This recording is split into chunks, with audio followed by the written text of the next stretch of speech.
सभी बच्चों का आज की क्लास में स्वागत है। आज हम पढ़ेंगे संज्ञा।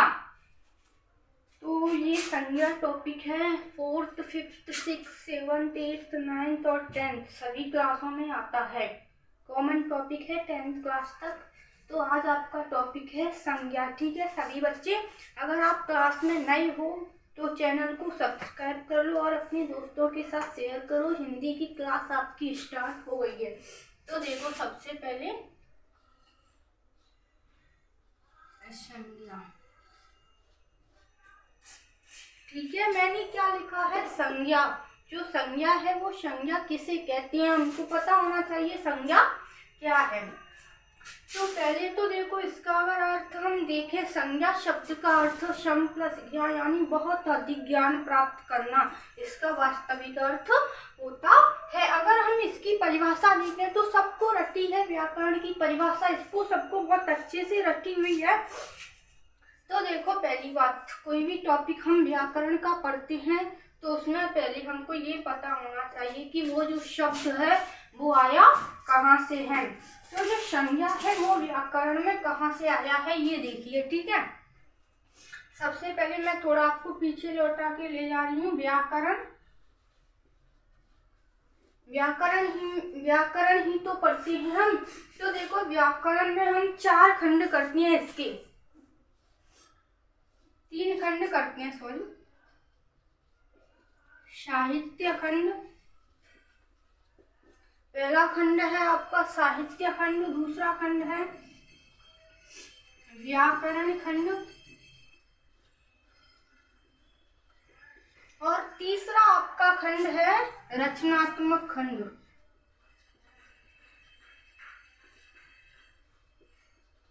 रचनात्मक खंड, अब आप लोग देखो साहित्य खंड, व्याकरण खंड और रचनात्मक खंड। व्याकरण में ये 3 खंड होते हैं। हमको ढूंढना क्या है कि संज्ञा कहाँ पर आती है, संज्ञा क्या है, संज्ञा किसके अंतर्गत आती है। तो सबसे पहले जो साहित्य खंड है ना, ये तो पहली बार 10th क्लास के बाद हम पढ़ते हैं, 11th और 12th में। दूसरा है व्याकरण खंड। व्याकरण खंड को हम 2nd से 10th क्लास तक पढ़ते हैं, जिसमें हमारी टॉपिक आती है। देखो एक टॉपिक आपका आता है शब्द। अब जो शब्द के हम 2 भेद करते हैं, विकारी शब्द और दूसरा है अविकारी शब्द।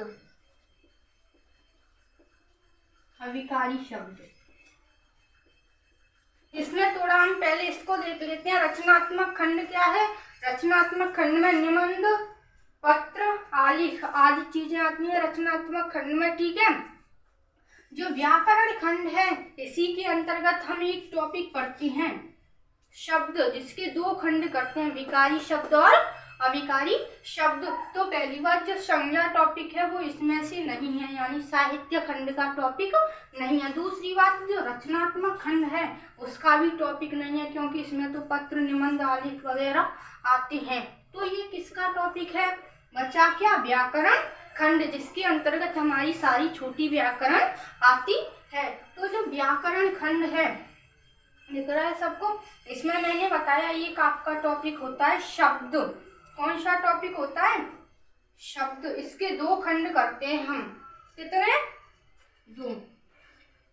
विकारी शब्द, विकारी शब्द, दूसरा कौन सा है, अविकारी शब्द।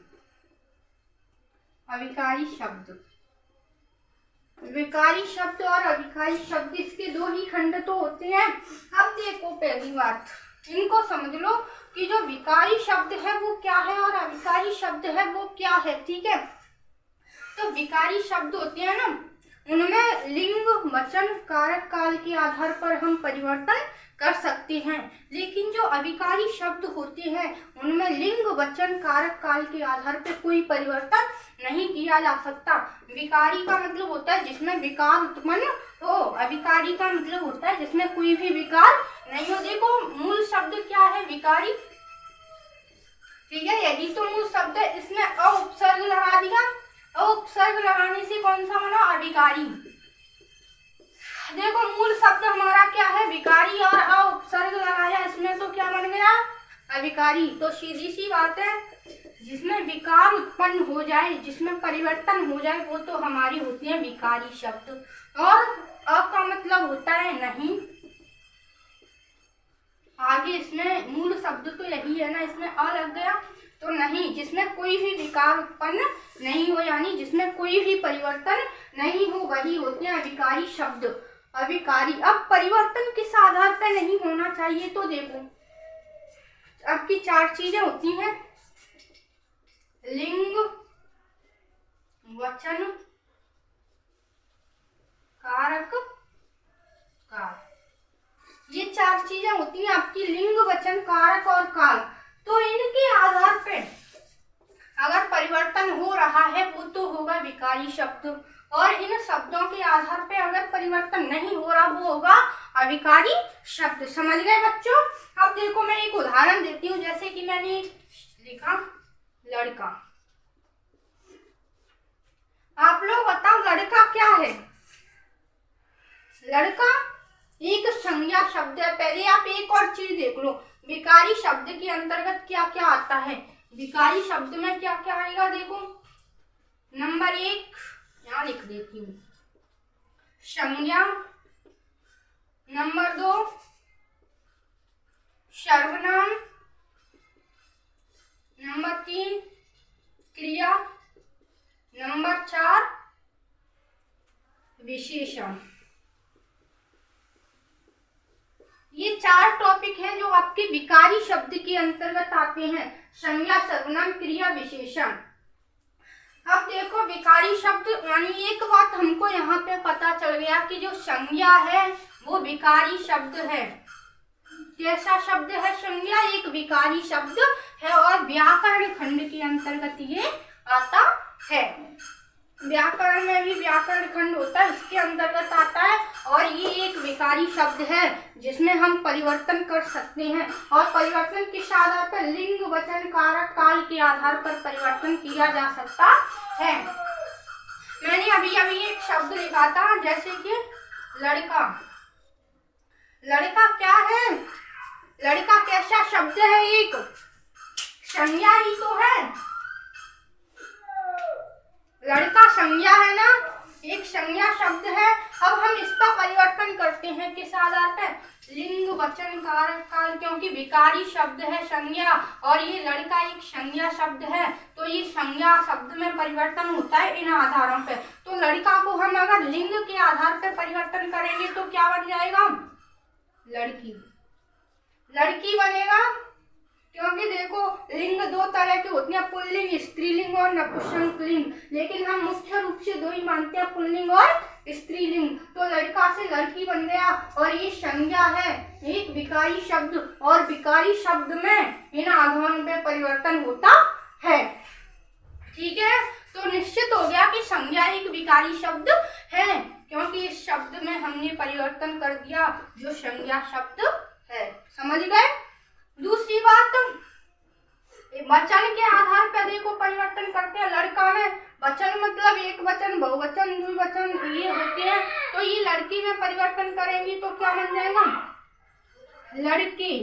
यानी ये तो एक लड़का था, लड़का बोल रहे हैं तो एक वचन में ही तो आ रहा है।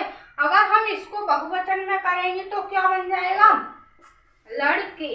यानी अब बहुत सारे लड़के हो गए। अब लड़की का बहुवचन करेंगे वचन के आधार पर परिवर्तन, तो क्या बन जाएगा? लड़कियां। बन गया लड़कियां। अब सभी बच्चों ने एक चीज आपने समझी होगी कि संज्ञा एक विकारी शब्द है, यानी संज्ञा शब्दों में हम परिवर्तन कर सकते हैं। ये देख लो, लड़की के माध्यम से हमने समझा, पहले लड़का लिया, लड़का संज्ञा शब्द है ना। अब इसमें हमने परिवर्तन किया, लड़के बन गया वचन के आधार पर, लिंग के आधार पर लड़का से लड़की बन गया, और लड़की से वचन के आधार पर लड़कियां। तो इसमें परिवर्तन हो रहा है या नहीं? तो इन आधारों पे इसमें परिवर्तन होता है।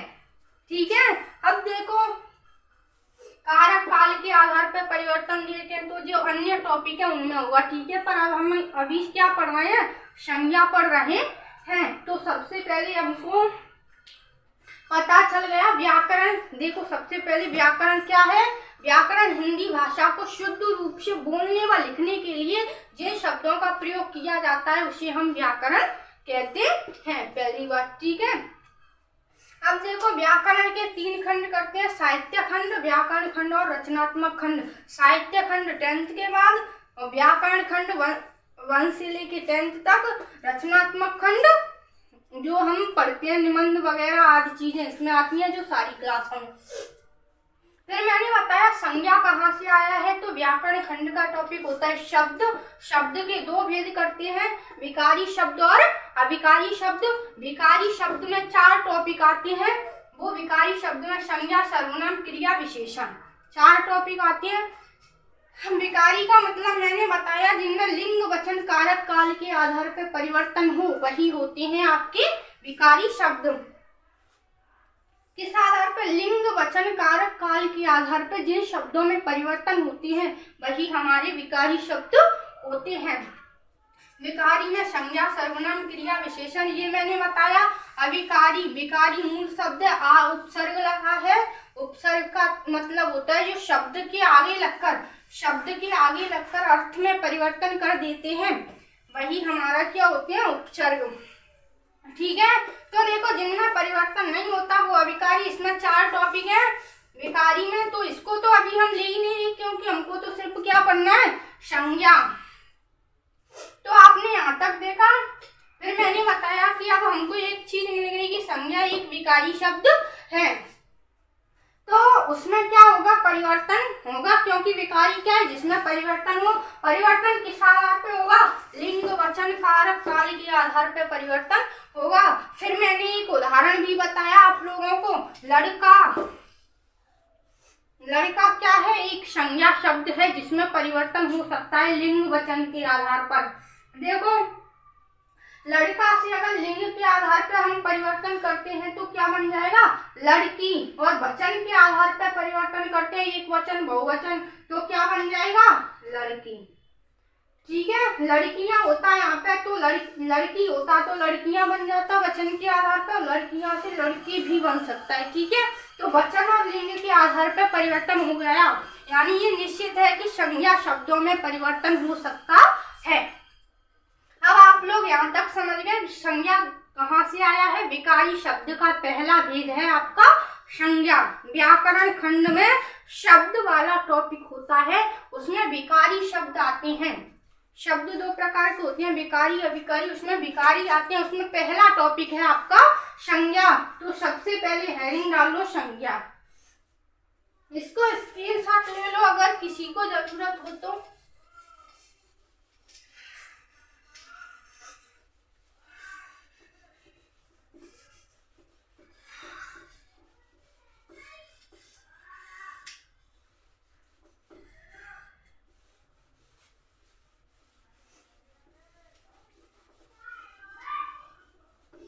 पहली लाइन नोट करो सभी बच्चे। संज्ञा एक विकारी शब्द है। विकारी शब्द, संज्ञा एक विकारी शब्द है जिसमें हम परिवर्तन कर सकते हैं। दूसरी बात, परिभाषा और लिख लो।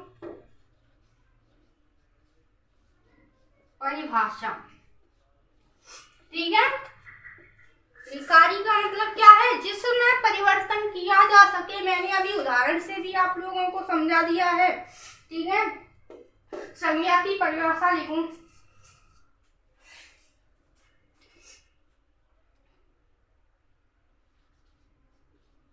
किसी व्यक्ति, वस्तु, स्थान, गुण, भाव आदि की नाम को संज्ञा।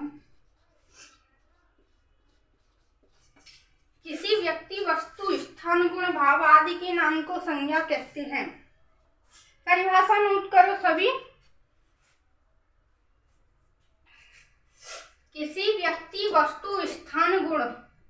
देखो परिभाषा को समझिए। किसी कोई भी हो सकता है, व्यक्ति व्यक्ति का नाम, वस्तु का नाम कोई भी वस्तु हो सकती है, स्थान का नाम XYZ कोई भी स्थान ले लो, गुण अच्छे गुण भी होते हैं, बुरे गुण भी होते हैं, जैसे दोष और गुण दोनों। ठीक है, ऐसा नहीं है कि अच्छे ही अच्छे गुण ले लो, ईमानदारी अच्छा नहीं।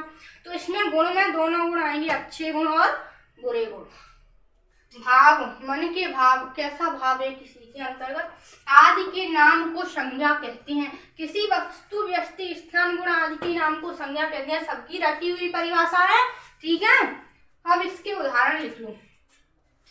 जैसे पहले लिखो व्यक्तियों के नाम। ठीक है, व्यक्तियों के नाम। सबसे पहले क्या लिखना है? व्यक्तियों के नाम। व्यक्तियों के नाम में क्या क्या आएगा? किसी भी व्यक्ति का नाम आ सकता है, जैसे राम, मोहन, XYZ। व्यक्तियों में ऐसा नहीं है कि पुल्लिंग में ही आए, स्त्रीलिंग में भी आ सकता है। सीता, राधा, गीता कोई भी। ठीक है, तो सीता है तो देखो ये स्त्रीलिंग है ना, पर है तो व्यक्तियों में ही, क्योंकि ये एक इंसान ही तो है। तो हमको क्या लिखना है? इंसानों के नाम ही तो लिखने हैं, चाहे वो कोई भी हो, लिंग स्त्रीलिंग हो या पुल्लिंग। ठीक है, तो व्यक्तियों के नाम, फिर वस्तुओं के नाम। वस्तुओं की नाम। अब वस्तुओं के नाम में नाम देखो, वस्तु ऐसा नहीं है कि इम्पोर्टेंट वस्तु ही हो, ये मार्कर है ना जिसका हम प्रयोग कर रहे हैं, वस्तु ही तो है। जो प्रयोग में आने वाली कोई भी चीज वस्तु होती है। ठीक है, तो वस्तुओं के नाम में कोई भी चीज लिख सकते हैं हम, जैसे पेन, मेज, किताब, XYZ कुछ भी लिख सकते हैं, कोई भी वस्तु, गिलास, कटोरी, भगोना, सब कुछ। ठीक है, अब है स्थान, स्थानों के नाम। स्थानों के नाम में क्या आएगा? स्थानों के नाम में देखो दिल्ली, आगरा, मथुरा, कोई भी स्थान। हमारा धौलपुर है, ये भी एक स्थान का ही नाम है, तो लिख लो धौलपुर, धौलपुर, भरतपुर, आगरा। कोई भी स्थान हो तो वो किसके अंतर्गत आएगा? स्थानों के नाम के अंतर्गत आएगा। गुण, देखो गुण। अब आप लोग बोलोगे कि मैम गुण में ईमानदारी आ जाएगा। ईमानदारी अच्छा गुण हो गया, बेईमानी बुरा गुण हो गया। तो देखो निश्चित नहीं है कि गुण होते हैं ना हमारे, उसमें सिर्फ अच्छे गुण ही लिखे हैं। तो इसमें दोनों प्रकार के गुण आएंगे, अच्छे गुण और बुरे गुण। तो सबसे पहले लिख लो अच्छे गुण। अच्छे गुण में क्या क्या आएगा? ईमानदारी।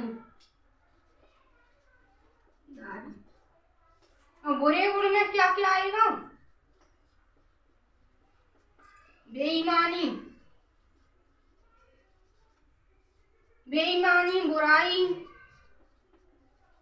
अच्छे गुण में आ जाएगा भलाई, सच्चाई, अच्छाई। ये सब किस में? अच्छे गुण में आएंगे। बुरे गुण में बुराई, बेईमानी, ऐसे गुण आएंगे। तो गुणों में दो गुण आते हैं। ठीक है, भाव। अब भावों के नाम में क्या क्या आएगा? भाव में मित्रता, मित्रता। ये हमारे अंदर एक भाव तो होता है मित्रता। देखो किसी से दोस्ती कब होती है? जब उसके प्रति हमारे मन में दोस्ती का भाव हो। तो मित्रता क्या है? एक भाव है। और इसमें क्या क्या आ जाएगा भाव में? पशुता, जो बुरा भाव रखता है उसको हम क्या कहते हैं, पशुता। तो अनेक आ जाएंगे इसमें भी। तो देखो अब आपका ये स्पष्ट हो गया। संज्ञा कहाँ से आया है, व्याकरण खंड में से शब्द वाला एक टॉपिक होता है जिसके हम दो खंड करते हैं, विकारी शब्द और अविकारी शब्द। विकारी शब्द संज्ञा है जिसमें हम परिवर्तन कर सकते हैं, मैंने उदाहरण से भी आपको बताया। फिर इसकी परिभाषा, किसी व्यक्ति, वस्तु, स्थान, गुण, भाव आदि के नाम को संज्ञा कहते हैं। फिर मैंने उदाहरण लिखा, व्यक्तियों के नाम राम, मोहन, सीता, वस्तुओं के नाम पेन, मेज, कोई भी वस्तु हो सकती है, स्थानों के नाम धौलपुर, भरतपुर, XYZ, कोई भी स्थान। अच्छे गुण, बुरे। अब देखो गुण लिखे हैं ना, गुण दो होते हैं, अच्छे गुण और बुरे गुण। इसमें ईमानदारी, भलाई, बुरे गुण में बेईमानी और बुराई। फिर मैंने भाव लिखे हैं, मित्रता का भाव ही तो होता है पशुता। ऐसे अनेक उदाहरण हो जाएंगे। तो ये टॉपिक सभी बच्चों की समझ में आ गया होगा, और आपने अभी तक देखो कुछ समझ में आया हो तो इस चैनल को सब्सक्राइब करो और शेयर करो, ज़्यादा से ज़्यादा सपोर्ट करो। अगर चैनल पर नए हो तो चैनल को सब्सक्राइब कर लो ताकि नोटिफिकेशन आपके पास आ जाए। आगे की क्लास अब हम कल पढ़ेंगे जिसमें संज्ञा के भेद पढ़ेंगे, ठीक है। संज्ञा के कितने भेद होते हैं, आपने 3 भेद पढ़े होंगे पर हम 5 भेद पढ़ाएंगे, ठीक है।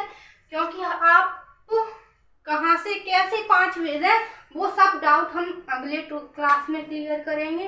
तो संज्ञा के कितने भेद हैं वो हम अगली क्लास में पढ़ेंगे और उनकी परिभाषा भी अगली क्लास में ही पढ़ेंगे। तो आज की क्लास आपकी खत्म। धन्यवाद।